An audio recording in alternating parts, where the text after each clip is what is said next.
Sur l'entretien de ce 13 octobre, plusieurs aspects des travaux effectués lors du Forum d'affaires de la 6e édition de la Journée mondiale du coton, célébrée à Cotonou et qui a réuni les pays du C4 et plusieurs autres acteurs ont été abordés. Partir des raisons pour lesquelles le Bénin a abrité la 6e édition de cette journée, l'invité montre que le Bénin était le seul pays qui répondait aux critères vu ses aptitudes à produire le coton.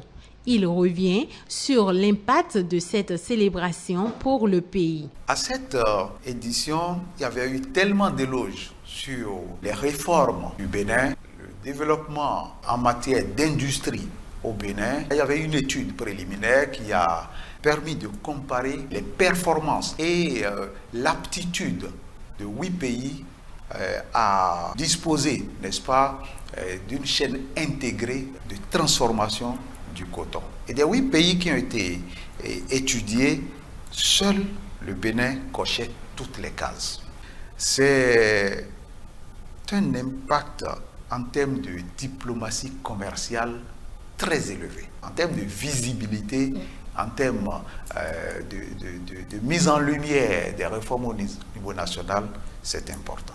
Lors de cette journée mondiale, au cours de laquelle le forum a eu lieu, les acteurs ont noté les obstacles qui freinent le secteur de l'or blanc dans les pays du groupe C4. Au nombre de ces obstacles, les aléas pluviométriques et autres. Il y a par exemple la cherté des intrants par rapport au coût de vie, par rapport à la capacité des producteurs. Il y a que les pays du C4 officient dans un environnement très aléatoire en matière de pluviométrie. C'est un autre défi qui expose donc la filière cotonnière à ces aléas qui malheureusement impactent des fois négativement la production dans notre région. Il y a aussi l'émergence de nouveaux ravageurs. C'est ça malheureusement qui amène à l'utilisation de certains produits chimiques.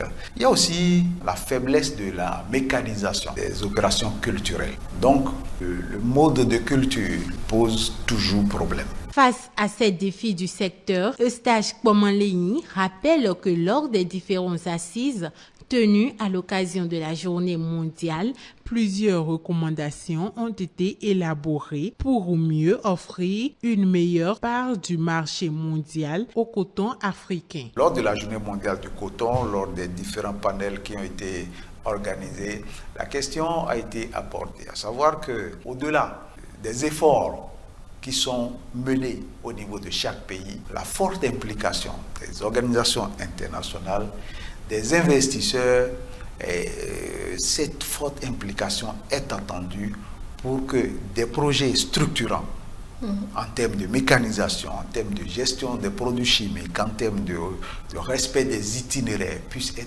élaborés, accompagnés et mis en exécution pour que le rendement attendu puisse être atteint. Rappelons que l'objectif de cette célébration mondiale est d'accroître la visibilité du secteur cotonnier et de sensibiliser les esprits au rôle central que celui-ci joue dans le développement économique.